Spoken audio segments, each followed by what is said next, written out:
Hemos estado hablando ya durante varios meses, ya no son semanas, sobre la guerra espiritual. Y hace 8 días hablábamos lo que Jesús dijo en Marcos capítulo 3, versos 23 y 24. Y quiero volver a retomar esto para poder conectar la enseñanza del día de hoy.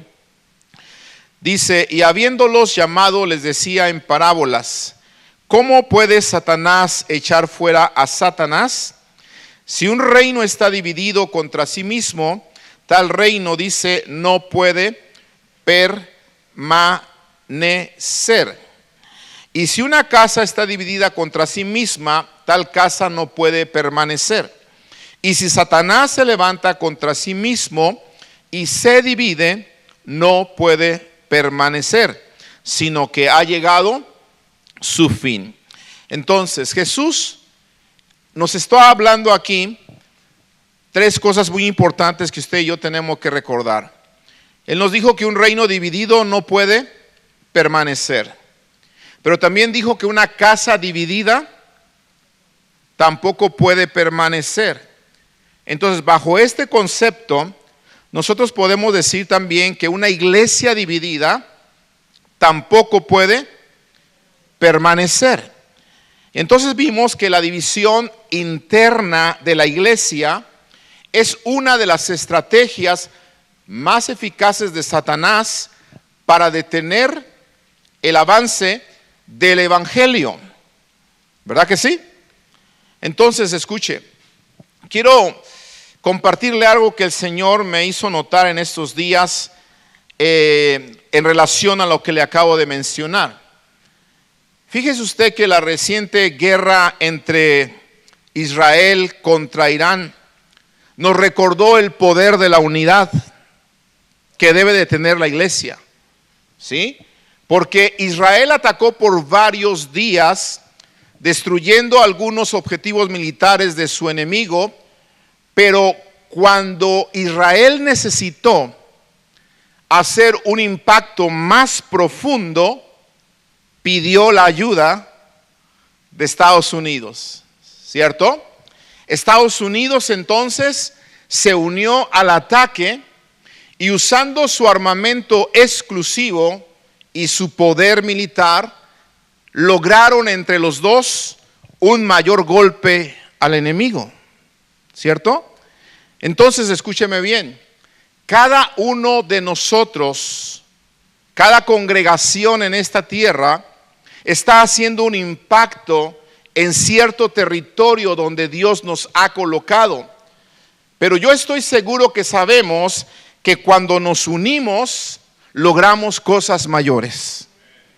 Por esta razón, Jesús le rogó al Padre diciendo, Padre, yo te ruego que sean uno, así como tú y yo somos uno. Por lo tanto, vamos a responder a ese clamor de Jesús y vamos a buscar esa unidad. Vamos a unir nuestros esfuerzos, porque lo que yo no tengo, quizá lo tienes tú, ¿cierto? Lo que yo no he aprendido, probablemente tú ya lo has aprendido. O lo que yo he aprendido, quizá le sirve a otro y se lo tengo que compartir. Tenemos que aprender que los recursos que Dios nos ha dado son para edificar su reino y por lo tanto, iglesia, nos necesitamos mutuamente. Amén. Ya es tiempo de dejar de trabajar cada quien por su lado como si estuviéramos edificando diferentes reinos o peleando cada quien su guerra buscando su propia gloria. Ya es tiempo de unirnos como un solo ejército. ¿Por qué? Porque tenemos una sola fe. Tenemos un solo Señor. Las armas de nuestra guerra no son carnales, sino poderosas en Dios para la destrucción de fortalezas. Aleluya. Por lo tanto, trabajemos unidos como un solo cuerpo, buscando solamente la gloria de Cristo. Y solamente así el mundo creerá y lograremos nosotros un impacto más profundo en esta generación. ¿Cuántos creen esto? Pues creo que no lo creen porque nadie se alegra de lo que estoy diciendo. Solamente unidos vamos a lograr un impacto más profundo en esta generación, amados hermanos. La iglesia ha olvidado esa unidad que nosotros debemos de tener. Por eso, amados hermanos, necesitamos mantener esa unidad en el espíritu, ¿sí? No permita que el enemigo le traiga a su vida pensamientos de división. Qué triste es que haya pensamientos de división en nosotros y que las iglesias estén dividiendo en vez de unirse cada día. No, tenemos que estar unidos. Por eso yo le di gracias a Dios por lo que pasó con Estados Unidos e Irán, porque lo que no podía hacer Israel lo hizo Estados Unidos y entre los dos lograron un impacto más profundo. Aleluya. La iglesia va a ser usada por el Señor con un impacto más profundo, pero no lo va a lograr si no estamos unidos. Por lo tanto, cada líder que está en esta iglesia, únase por favor a la visión que Dios nos ha dado. Únase a la visión que Dios ha puesto en esta casa y únase sobre todo a la unidad de la cual Jesucristo le rogó al Padre. Entonces nosotros vimos hace 8 días que cuando la iglesia crece, ¿verdad? Entonces con el crecimiento de la iglesia aumentan también los problemas. ¿Se acuerda de eso? Lo vimos en Hechos capítulo 6, ¿verdad? Hubo murmuración, ¿verdad? De los griegos, ¿verdad? Contra los hebreos y miramos todo esto. Entonces cuando la iglesia creció, la iglesia se volvió multicultural. ¿Se acuerda de eso? Entonces cuando la gente viene a la iglesia y la iglesia empieza a llenarse ya no solamente de mexicanos, sino que después llegan los salvadoreños, después llegan los dominicanos, después llegan los colombianos, después llegan los cubanos, después llegan los que nacieron aquí, americanos. ¿Qué más tenemos aquí? ¿De dónde? De Guatemala. Después llegan los guatemaltecos, aleluya. ¿Y qué sucede? Mire, la iglesia crece, gloria a Dios porque la iglesia crezca y nos volvamos multiculturales, pero hay problemas de repente. ¿Sabe por qué? Porque cuando vienen de diferentes países, entonces la gente viene con diferentes costumbres. Amén. Viene con diferentes culturas, ¿verdad que sí? De tal manera que, por ejemplo, algunos quieren que en la iglesia se canten cantos de merengue. Amén. Porque mire, un dominicano nomás escucha merengue y siente electricidad en todo el cuerpo, ¿verdad? Pero ¿qué dicen los mexicanos? No, yo quiero norteño, ¿verdad? El acordeón, el chunta, el mariachi. Y quiere que se cante en la iglesia con mariachi, pero por ahí llegan otros y dicen, no, mejor hay que cantar en vallenato. Ay, santo Dios, ayúdanos, Padre. Y por allá llegan los cubanos y dicen, no, mejor la salsa.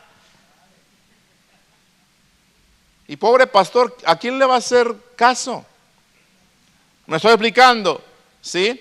Vienen los problemas a veces hasta de vestimenta. ¿Por qué? Porque quiéralo o no, nos vestimos diferentes. Nos vestimos diferente. La gente que viene de las costas no se viste igual que la gente que vive todo el tiempo en la ciudad. No. Mire, yo he ido a otras iglesias que están en las costas, como en Cancún, en Playa del Carmen, y allá la gente todo el tiempo anda en short, con camisas así de manga corta, porque es un calor de aquellos, ¿sí? Pero resulta de ser que en la Ciudad de México no se puede. En Toluca no se puede, porque en Toluca es un frío de aquellos, y entonces la gente anda hasta con bufanda. Entonces imagínate cuando vienen a la iglesia y se junta uno de Toluca con uno de República Dominicana, y el de Toluca voltea a ver al de República Dominicana y dice, ¿y este qué le pasó? ¿Por qué viene así? Y el de República Dominicana voltea a ver al de Toluca y dice, ¿y este loco por qué se pone tantos trapos? ¿Me estoy explicando? ¿Sí? Entonces la iglesia crece, amado hermano, y no solamente hay diferentes costumbres, sino que también hay hasta diferentes lenguajes, ¿verdad? Porque mire, me he dado cuenta aquí que una palabra para nosotros, para los dominicanos, es ofensiva y viceversa. Una palabra de los dominicanos para nosotros es ofensiva, ¿sí? El otro día platicaba con mi hermano David, no está aquí mi hermano David para dar testimonio, ni tampoco su esposa Jessica. Vamos a animarlos a que no falten, ¿ok? Pero me decía, pastor, le quiero decir algo por si le llegan a decir. Estaba por ahí yo conviviendo con, voy a decir el otro nombre de la otra persona, mi hermano Víctor, porque aquí está. Dice, y estábamos conviviendo y de repente a mí se me salió y yo dije, mira aquel, y dijo una palabra, palabrota para los mexicanos. Y dice que Víctor nomás se puso así medio nervioso, como que cambió de color y como que sudó. Y el hermano David siguió hablando otra vez y volvió a decir, no, pero ya le dije a ese. Ay, santo Dios. Y entonces el hermano David se dio cuenta que Víctor estaba así como sacado, decimos los mexicanos, como sacado de onda. Y le dijo, hermano Víctor, ¿qué pasó? ¿Dije algo mal? No, pues sí, brother, es que usted dijo esto, una palabra que nosotros los mexicanos es... dice, perdón, yo no sabía. Para nosotros eso es algo muy normal. Y ya mi hermano Víctor se encargó de decirle que era una palabra para nosotros ofensiva, que si se la decía a un mexicano, ese mexicano le podría hasta buscar pleito. Imagínese, ¿ah?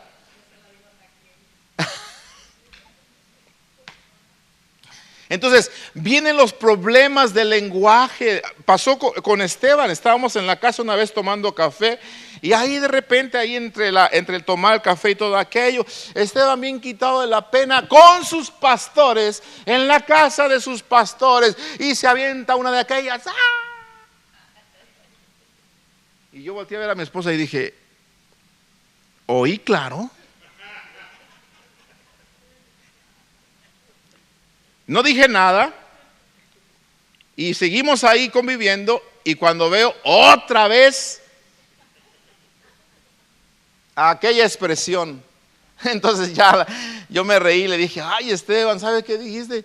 Y le dije, uy, así la carita de Esteban, ¿qué, pastor? ¿Qué? Le dije, no, pues dijiste así, así, así, y eso para nosotros es problemas. Entonces, amados hermanos, sepan ustedes que lo que Hechos capítulo 6 habla, cuando la iglesia creció y hubo murmuración, es que cuando la iglesia crece, crecen los problemas, crecen los retos, ¿sí? Crecen, ¿por qué no decirlo, verdad? El trabajo.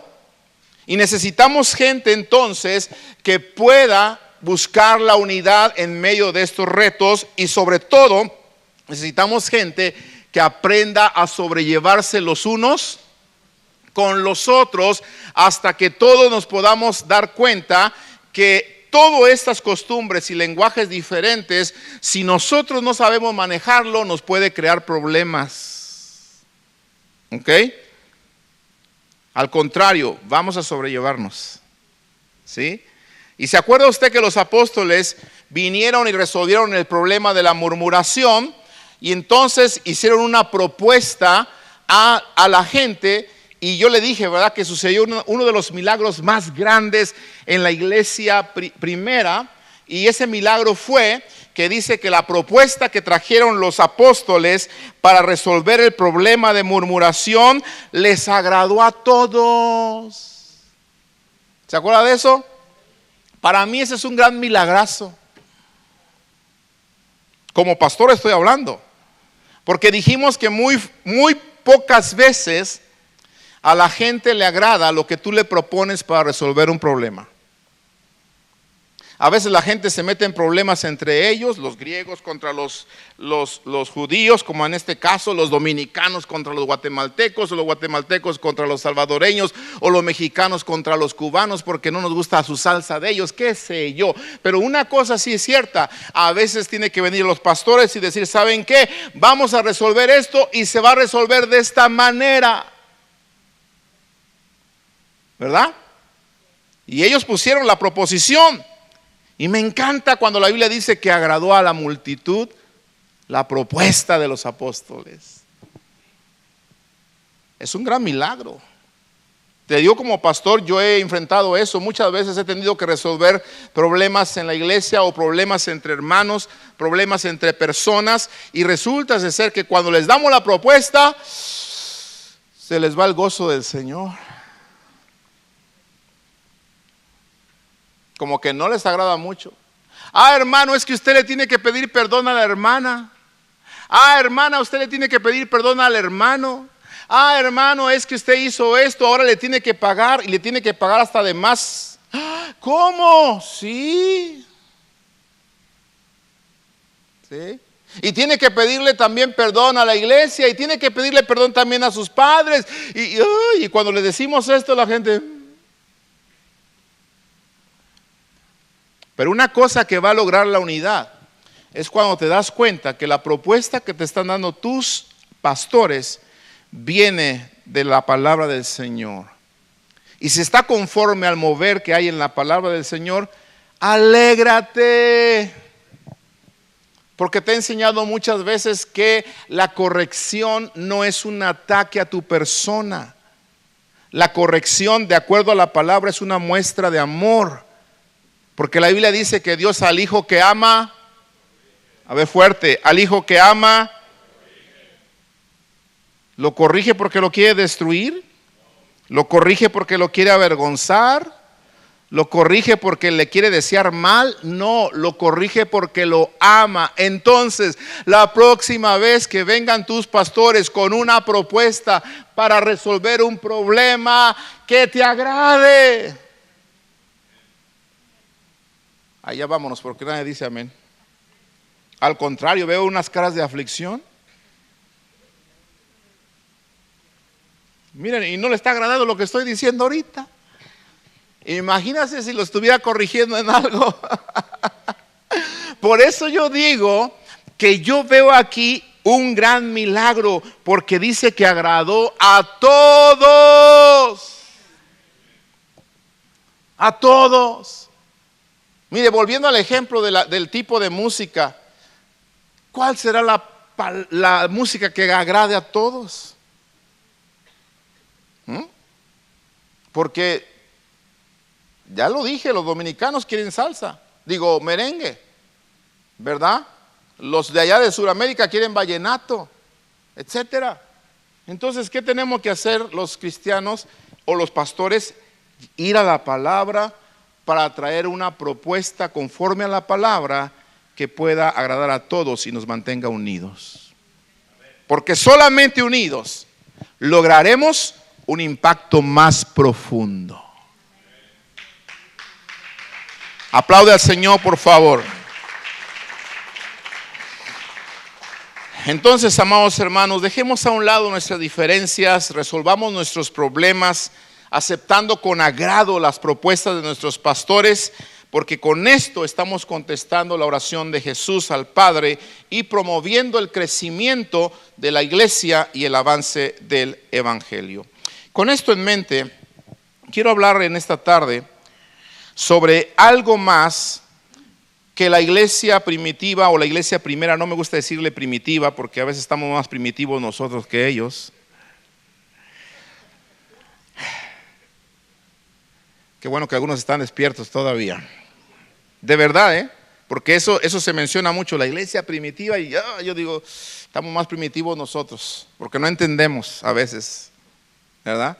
La iglesia primera, amados hermanos, enfrentó varios retos que estaban tratando de opacar o de obstaculizar el avance del Evangelio. Y no solamente enfrentaron esta murmuración sino que enfrentaban otra cosa que esta noche la vamos a estudiar, y eso se llama blasfemia. La blasfemia. Entonces, hablemos de la blasfemia en esta noche, porque Jesús se refirió a ella después de habernos dicho que un reino dividido contra sí mismo no permanece, que una casa dividida contra sí mismo tampoco permanece, y que una iglesia, como lo acabo de enseñar, dividida contra sí mismo tampoco va a poder permanecer. Después de que Jesús da esa palabra, sigue hablando y les dice estas palabras en Marcos capítulo 3, versículo 28. Dice: de cierto os digo que todos los pecados serán perdonados a los hijos de los hombres, y las blasfemias cualquiera que sean. Pero cualquiera que blasfeme contra el Espíritu Santo no tiene jamás perdón, sino que es reo de juicio eterno, porque ellos habían dicho: tiene espíritu inmundo. O sea, me está dando este último versículo la razón por la cual Jesús está diciendo lo que acabamos de leer. La gente que había visto a este mudo ser sanado, a este demonio ser echado fuera de esta persona, comenzó a hablar contra Jesús y dijeron: por Belcebú, el príncipe de los demonios, echa fuera a los demonios. Y entonces fue cuando Jesús habló las palabras que dijimos al principio. Entonces, al ver Jesús que habían dicho que él tenía espíritu inmundo, o que hacía las cosas por Belcebú, dice estas palabras acerca de la blasfemia. ¿Y qué es lo que está diciendo Jesús? Me está diciendo que la blasfemia contra el Espíritu Santo se conoce como el pecado imperdonable. Lo acabamos de leer, ¿cierto? Cuidado entonces, amados hermanos, porque cuando el enemigo no logra que la iglesia se divida, trayendo división interna, y no logra que la murmuración y la calumnia logren separarnos, él va a tratar de lograr otra cosa. Él va a tratar de que haya blasfemia entre nosotros, o que los de afuera blasfemen el nombre de Dios. Y quiero decirle que eso hoy lo vamos a estudiar conforme a la palabra. Eso también es un ataque contra el avance del evangelio. ¿Está conmigo? ¿Sí? Acuérdense que estamos estudiando la guerra espiritual para que usted y yo entendamos cómo debemos evitar darle lugar al diablo, para que el diablo no gane ventaja, porque dice la Escritura que no ignoramos sus maquinaciones. Sin embargo, porque muchos han dejado de hablar de guerra espiritual, hoy en día, la iglesia de hoy en día ignora las maquinaciones de Satanás. Porque se ha dejado de hablar de esto. Ya no se habla de estas cosas. Algunos ya no quieren ni mencionar al diablo o al enemigo en sus escrituras o en sus enseñanzas. Pues yo no sé cómo le van a hacer, porque en la Biblia yo encuentro al enemigo mencionado desde el principio. ¿Me estoy explicando? Lo que pasa es que queremos tener a la gente tranquila, la queremos tener ahí cómoda, la queremos tener ahí a gusto, relax, como en un club donde llegas: deme mi Herbalife para sentirme bien, me voy a mi casa y luego regreso el próximo domingo por mi siguiente dosis de Herbalife. ¿Me estoy explicando? La iglesia no es un club. La iglesia es el cuerpo de Cristo, la esposa del Cordero. Y necesitamos nosotros, oiga lo que dije, la esposa, no es ni siquiera la novia, como algunos dicen. ¿Sí? Porque algunos enseñan que es la novia, por eso andan coqueteando con Cristo. No, señores. La Biblia identifica a la iglesia como la esposa del Cordero. ¿sí? Y yo con mi esposa tengo una relación de pacto. Y Cristo con su iglesia tiene una relación de pacto. Por lo tanto, tenemos que comportarnos como la iglesia, la amada, la esposa del Cordero. Amén. Entonces, iglesia, por favor, una de las cosas que nosotros tenemos que evitar es la blasfemia, porque este pecado es tan grave que se le llama el pecado imperdonable. ¿Qué es una blasfemia? La blasfemia, según lo que podemos resumir, es una maldición o palabra gravemente injuriosa o irreverente contra Dios o lo sagrado, o sea, las cosas relacionadas con Dios, ¿sí? Podemos decir entonces que la blasfemia es palabras irreverentes para maldecir a Dios. Cuidado con esto, porque vuelvo a repetir, el enemigo, si no puede dividirnos, va a tratar de que nosotros maldigamos el nombre de Dios, o que por nuestras acciones los incrédulos maldigan el nombre de Dios y caigan en blasfemia. Y si los incrédulos caen en blasfemia, entonces ellos están cayendo en un pecado que la Biblia me enseña que es un pecado gravemente castigado por el Señor. Cuidado entonces con esto. En el Antiguo Testamento la blasfemia era castigada con la muerte. Quiero que veas lo importante de entender acerca de la blasfemia para que no caigamos en ella. Números capítulo 15, versículo 32 al 36. Estando los hijos de Israel en el desierto, ¿dónde estaban? Hallaron a un hombre que recogía leña en día de reposo. Mire este hecho curioso, ¿ok? Lo hallaron. Y los que le hallaron recogiendo leña, lo trajeron a Moisés y a Aarón y a toda la congregación. Entiendo entonces que ese hombre que hallaron recogiendo leña puede ser que no era del pueblo de Dios. Versículo 34. Note esto. Y lo pusieron ¿en dónde? Lo pusieron en la cárcel porque no estaba declarado qué se le había de hacer. Yo le pregunto, ¿dónde dijimos que estaban los israelitas? ¿Dónde estaba la cárcel en el desierto?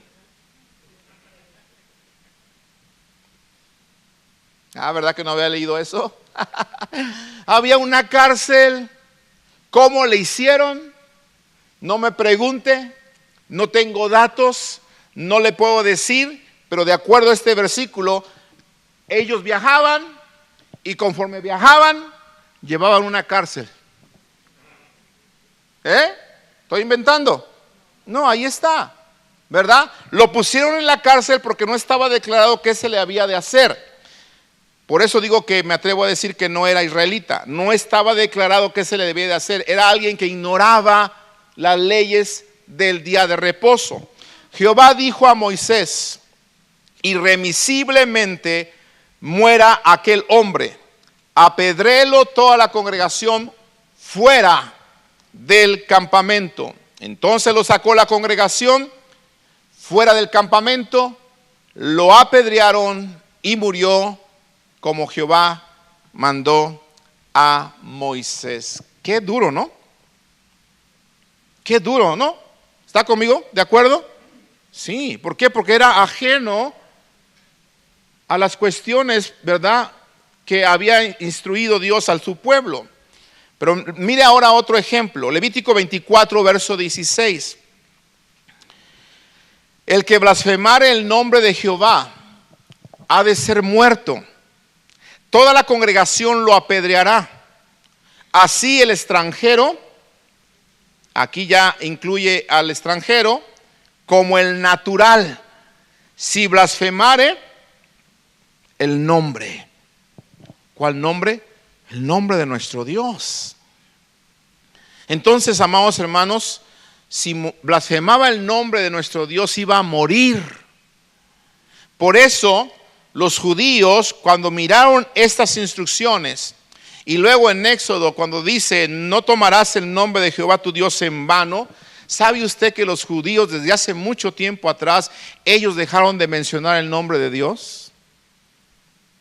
Por temor a usar el nombre de Dios en vano y caer en una blasfemia.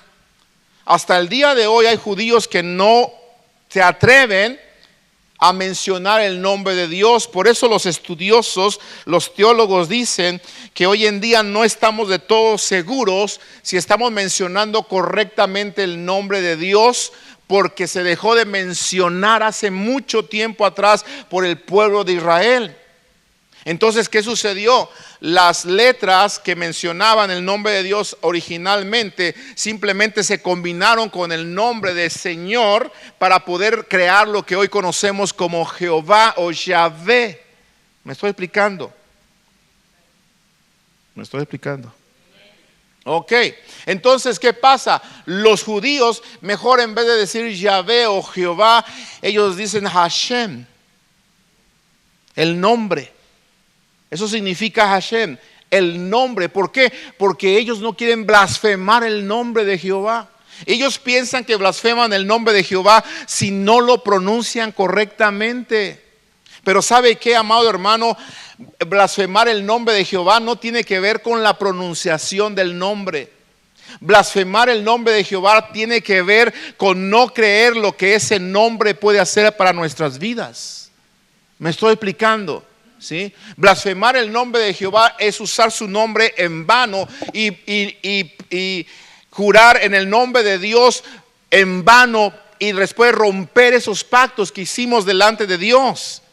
Eso es tomar el nombre de Jehová, es nuestro Dios, en vano. Por lo tanto debemos de tener cuidado. Los judíos no se atreven a mencionar el nombre de Jehová, y por eso en el libro de Esther nosotros tenemos un ejemplo grande. En todo el libro el nombre de Dios no está mencionado, pero sabemos que está implícita la obra de Dios, los que hemos leído Esther, ¿cierto? Precisamente por esto, por evitar caer en la blasfemia. Mire, estuve estudiando que la blasfemia podría ser también un pensamiento no expresado del corazón. Oiga esto, La blasfemia podría ser un pensamiento no expresado del corazón. Y tengo que llevarlo a la Biblia para corroborar lo que le estoy diciendo. Job capítulo 1 versículo 5 me habla de este hecho. Y acontecía que habiendo pasado en turno los días del convite, Job enviaba y los santificaba, hablando de sus hijos, y se levantaba de mañana y ofrecía holocaustos conforme al número de todos ellos, porque decía Job: quizá habrán pecado mis hijos y habrán blasfemado contra Dios. ¿En dónde? En sus corazones. Y por lo tanto dice que él hacía de esa manera todos los días. Se levantaba entonces de mañana, ofrecía holocaustos conforme al número de todos sus hijos. ¿Alguien se acuerda cuántos hijos tenía?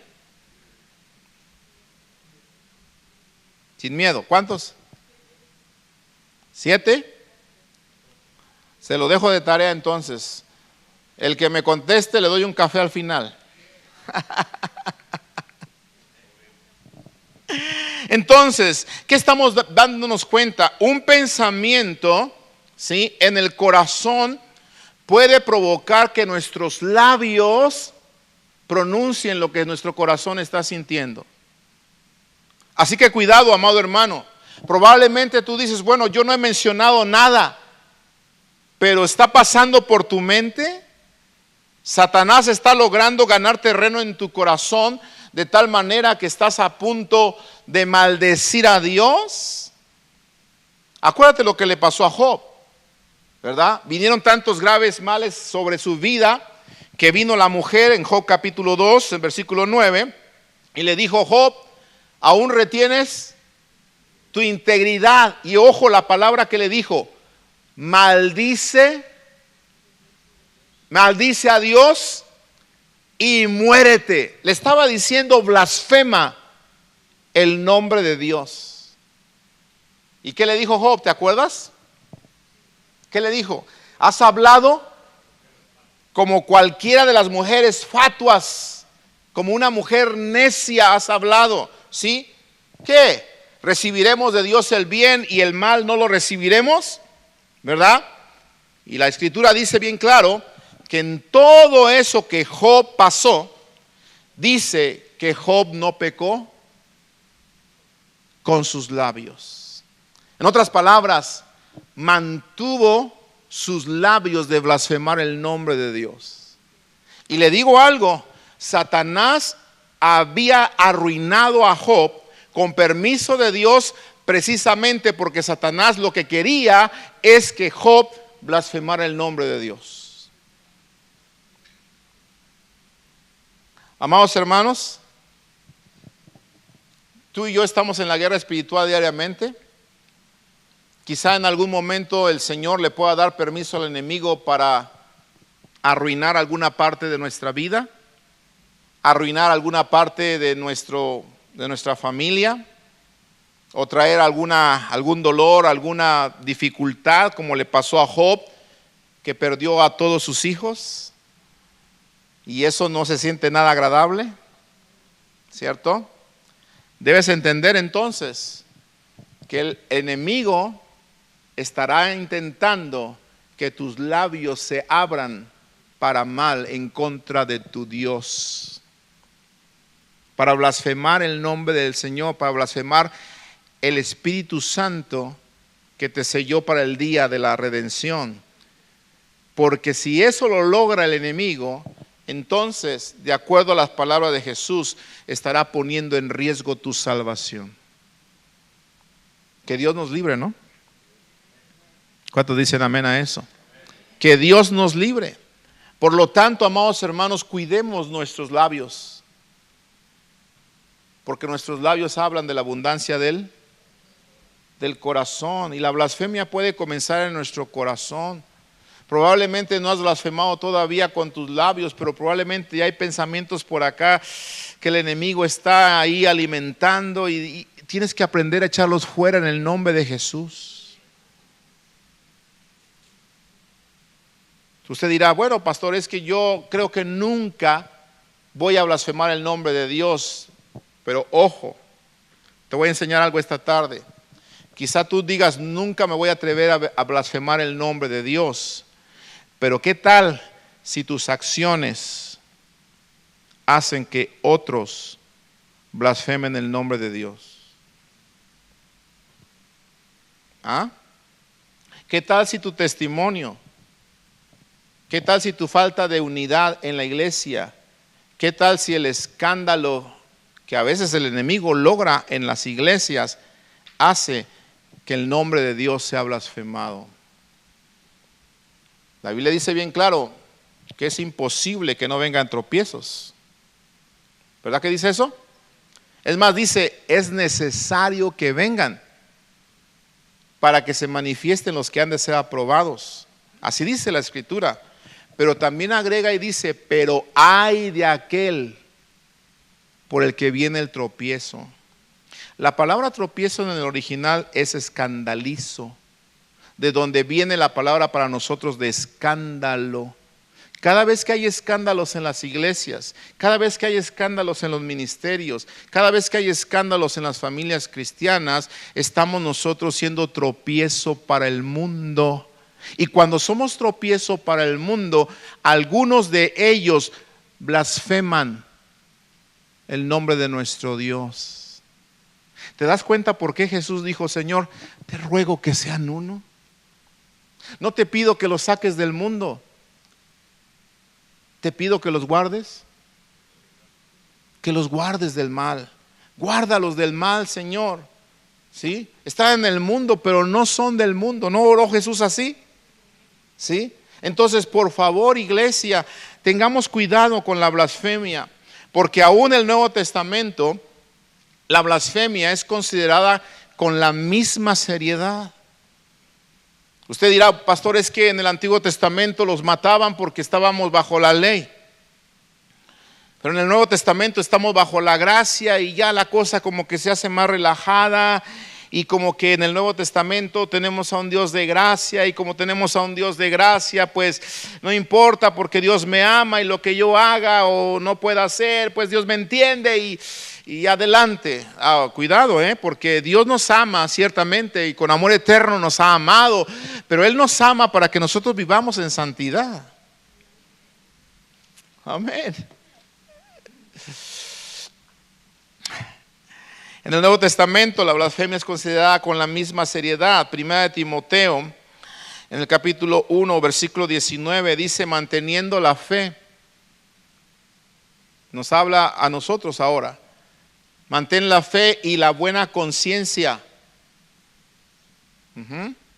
desechando la cual, esa buena conciencia, naufragaron en cuanto a la fe algunos, de los cuales dice son Himeneo y Alejandro, a quienes entregué a Satanás, oiga esto, para que aprendan a no bailar merengue. A ver si me están escuchando. No dice así, ¿verdad que no? ¿Cómo dice? Para que aprendan a no blasfemar. Qué serio está esto, ¿no? Imagínate, yo estoy contento que digan, ay Señor, me entrego a ti, pero cuando dicen entregar a Satanás, ¿cuántos se apuntan?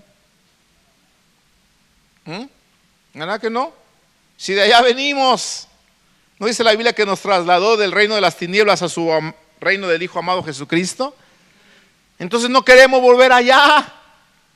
No, pero estos hombres fueron entregados a Satanás para que aprendan a no blasfemar. ¿Qué será ser entregado a Satanás? ¿Te has puesto a pensar?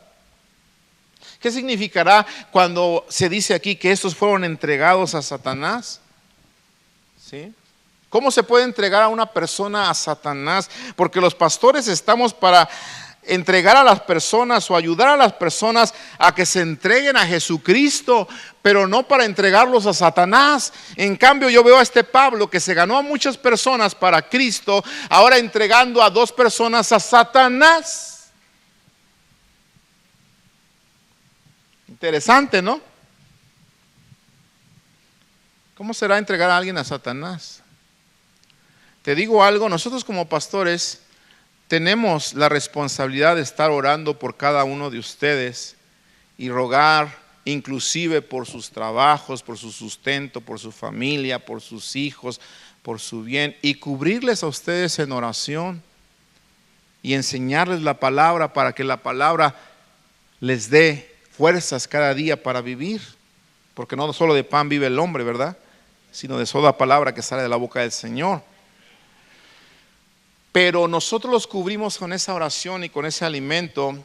Pero cuando hay una persona, como en el caso de Alejandro y de Himeneo, que por su conciencia ya cauterizada, porque la desecharon esa buena conciencia, dice la Escritura, y de plano ya nada para ellos les hace bien, es cuando nosotros como pastores, entonces podemos, escuche bien esta expresión, dejar de interceder y cubrir a esa persona en oración, diciendo, Señor, ¿sabes qué? No entiende esta persona. Dejo de orar por esta persona, dejo de enseñarle. ¿Por qué? Porque es un cerdo que no aprecia las perlas que tú le has dado. ¿Sí me estoy explicando? ¿Qué palabra dije? Pero es que Jesús lo dijo. No les se las eches a los perros, a los cerdos, porque las van a pisotear. Y ya le prediqué de eso. No voy a regresar a eso, pero cuando una persona, y se oyó mal, ¿verdad? Pero así Jesús lo identificó. Cuando una persona se identifica como uno de estos dos animales, el perro que vuelve al vómito y la puerca lavada que vuelve a revolcarse en el cieno, es una persona entonces que tú lo abandonas y dices, ¿sabes qué? Ni modo, chiquitito, no quieres estar en las manos de Dios, entonces ahí estás en las manos de Satanás otra vez.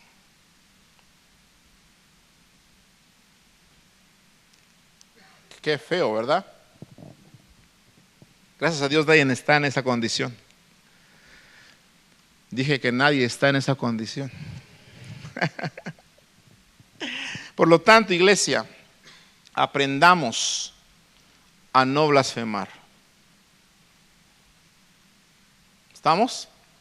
Porque no solamente es el pecado imperdonable según Jesús, sino que este pecado, ¿sí?, causa grave daño en la iglesia y causa grave daño entre los que no son creyentes.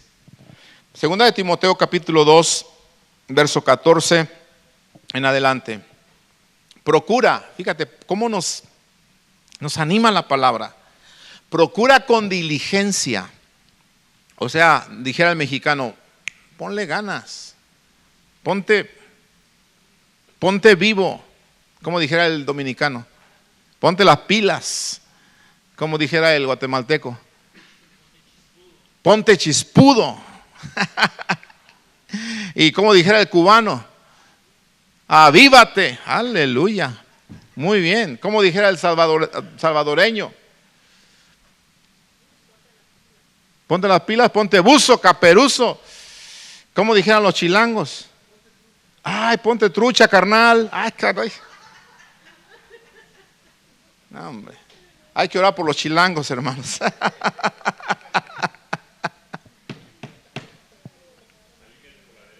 Alíneate por la derecha.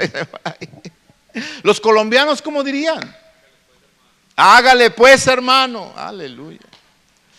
Bueno, todo esto, procura, ahí todavía me lo pusieron allá, ¿verdad? Estaba yo hablando. Procura con diligencia presentarte a Dios aprobado, como obrero que no tiene de qué avergonzarse, que usa bien la palabra de verdad, mas evita profanas y vanas palabrerías, porque conducirán más y más a la impiedad. Verso 16, y su palabra carcomerá como gangrena, de los cuales son Himeneo y Fileto, que se desviaron de la verdad. Y miren la blasfemia, diciendo que la resurrección ya se efectuó, y trastornan la fe de algunos. Aguas, porque hoy en día hay tantas enseñanzas en internet que dicen cada cosa, que si usted y yo no estamos apegados a la palabra del Señor, van a trastornar nuestra fe, como dice aquí. Y podemos nosotros a veces estar diciendo blasfemias. Me estoy explicando. Y hay gente que está diciendo blasfemias desde el púlpito el día de hoy. Créame. Ahora, no porque yo me quiero hacer exclusivo de usted y decir nada más escuche a su pastor. No, usted puede escuchar a quien quiera. Si no me quiere hacer caso, escuche a quien quiera. A fin de cuentas el responsable es usted. Pero yo le digo algo, tenga mucho cuidado a quien escucha en línea. Tenga mucho cuidado. ¿Sí?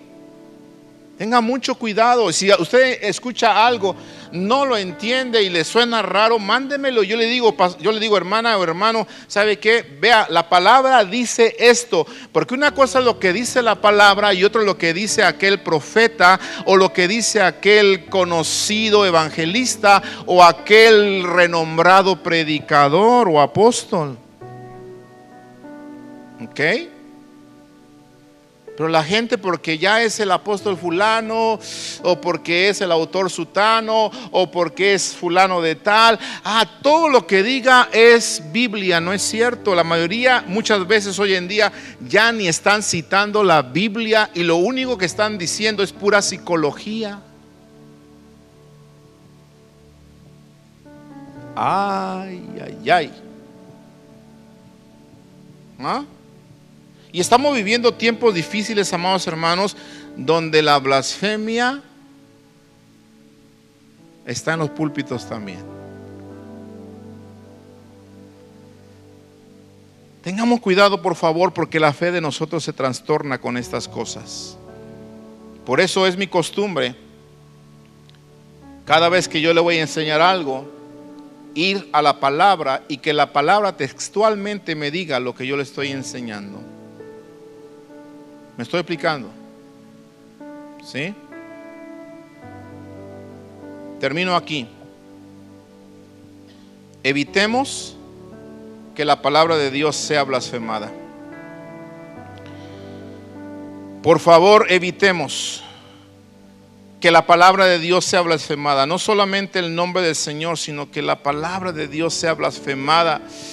Por eso dice Tito capítulo 2 verso 1 al 2: pero tú habla lo que está de acuerdo con la sana doctrina. Otra vez ahí la palabra avívate, como dijimos al principio, que los ancianos sean sobrios. Mire la sana doctrina, ya se perdió esto. Que los ancianos sean sobrios, que sean serios, que sean prudentes, que sean, a ver, ayúdeme pues, que sean ¿qué? Sanos en la fe. ¿En qué más? ¿En qué más? En la paciencia. Estamos hablando de sana doctrina, ¿ok? Que las ancianas, asimismo, versículo 3, sean ¿qué? Reverentes en su porte, las ancianas, no calumniadoras. Hermana que ya tienes canas, por favor. Que dicen, por eso qué bueno que trajo Dios a mí o aquí a la congregación.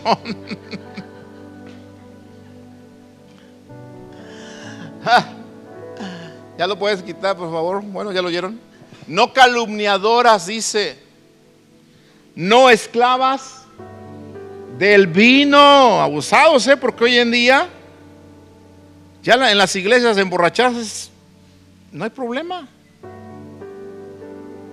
Ya no hay problema. Los convivios de los líderes, de los pastores y del senior pastor y todo lo demás, de lo mejor, para chupar a gusto. Amados hermanos, no le estoy exagerando, ¿sí? No esclavas del vino. ¿Qué tienen que ser las mujeres ancianas con canas? Maestras del bien, que enseñen a las mujeres ¿qué? A amar a sus maridos. Uy, ya. Ay, que enseñen a las mujeres jóvenes a amar a sus maridos y a sus hijos. Ay, Señor, a veces digo, Padre, ¿cómo se está perdiendo la sana doctrina en tu iglesia el día de hoy? Y por estas cosas la palabra de Dios está siendo blasfemada. Que Dios nos ayude. Que Dios nos ayude. Que Dios nos ayude. Yo a veces me he preguntado y le digo, Señor, ¿a poco siempre vamos a hacer lo mismo? Hemos crecido, pero Padre, yo creo que podemos crecer mucho más. Amén. Gracias por los que dijeron amén. Y los que no quieran crecer con nosotros, pues váyanse a crecer a otro lado, pero crezcan. Vamos a crecer más, ¿verdad? No sé quién, qué bueno. Sana doctrina. Y yo le decía al Señor, Señor, ¿y a poco no nos vas a regalar más personas? Y en una ocasión el Señor hablaba conmigo, y bueno, ¿y para qué quieres tantos y no sean santos.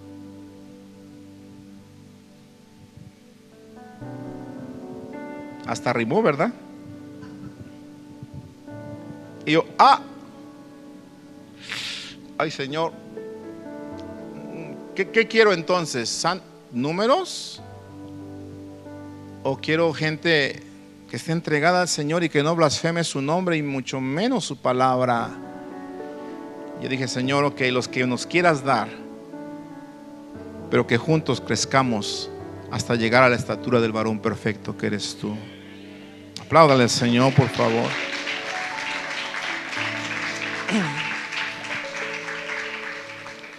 Porque siempre le he dicho al Señor, Señor, yo no quiero ser reconocido, yo quiero ser respetado.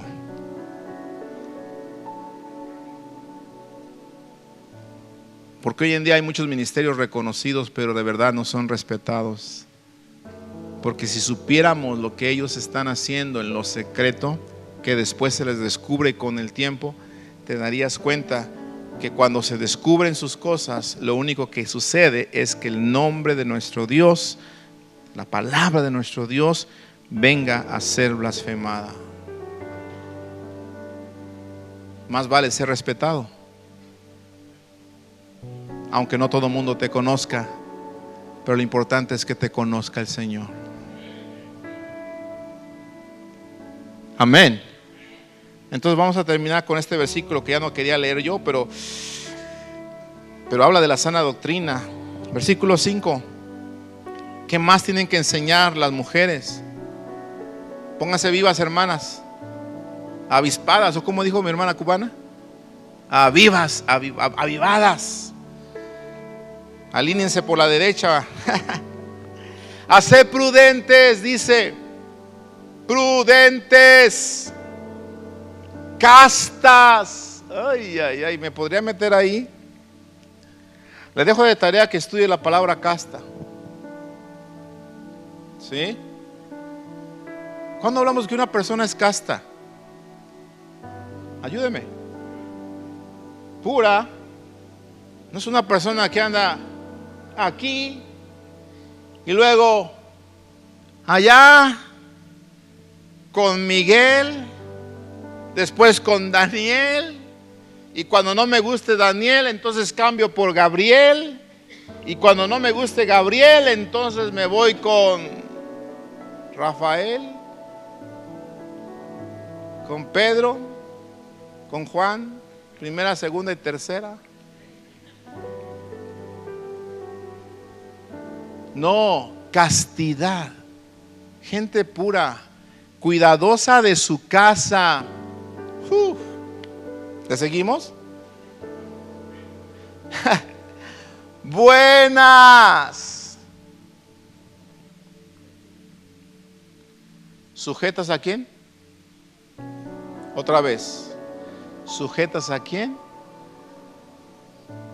Otra vez. A ver, las mujeres. Quiero escuchar a las mujeres porque les está hablando a las mujeres. A ver, todas las mujeres de esta área, ¿qué dice la Biblia?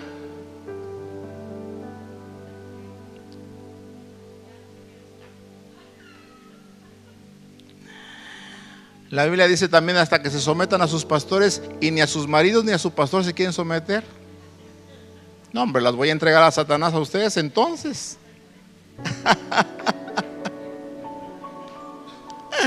¿Cómo dice la Biblia, hermanas? A ver, sin miedo, porque no lo estoy inventando yo. ¿Qué dice la Biblia?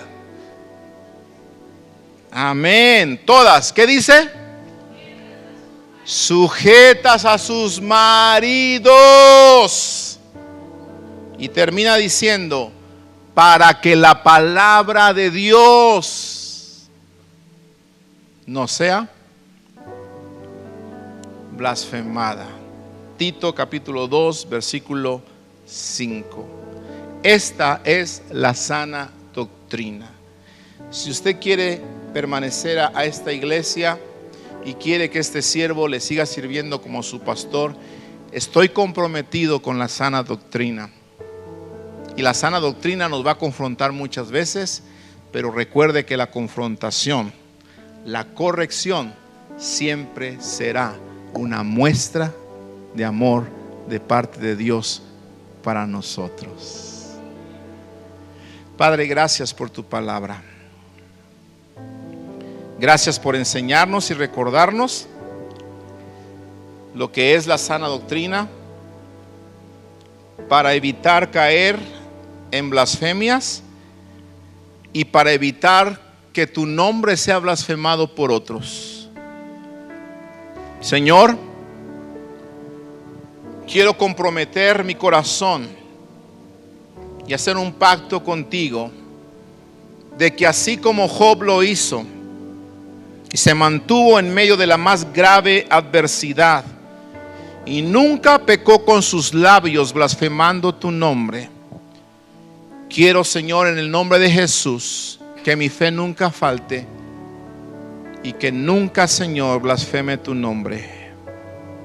Pero también me quiero comprometer, Señor, delante de esta congregación y delante de mi familia, para no dar lugar al diablo, de tal manera que deje de hacer lo que tu palabra me enseña, que deje de predicar la sana doctrina y que haga que tus enemigos blasfemen tu nombre. Señor, ayúdanos.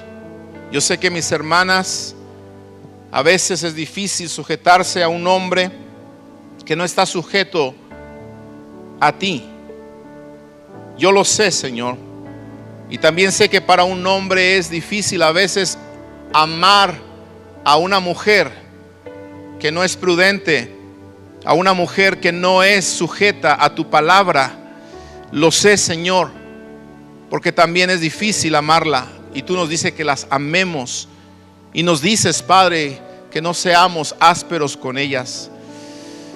Ayúdanos en el nombre de Jesús a mantenernos, Padre, la unidad en la casa, en el matrimonio, en la iglesia. Porque la iglesia que no permanece unida, el liderazgo que no permanece unido, el país que no permanece unido, la familia que no permanece unida, tarde o temprano caerá.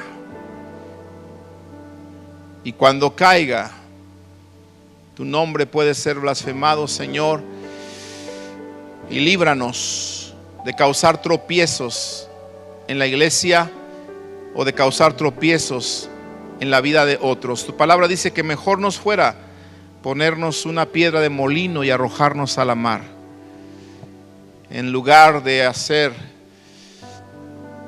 tropezar a uno de tus pequeñitos. Padre, en el nombre de Jesús, regálanos todas las personas que quieras que alcancemos, pero sobre todo permíteme seguir predicando siempre tu palabra, siempre la sana doctrina. En el nombre glorioso de Jesús, te doy la gloria y la honra por siempre. Amén y amén. Gracias, Jesús. Apláudele fuerte al Señor. Si vas a aplaudir, por favor.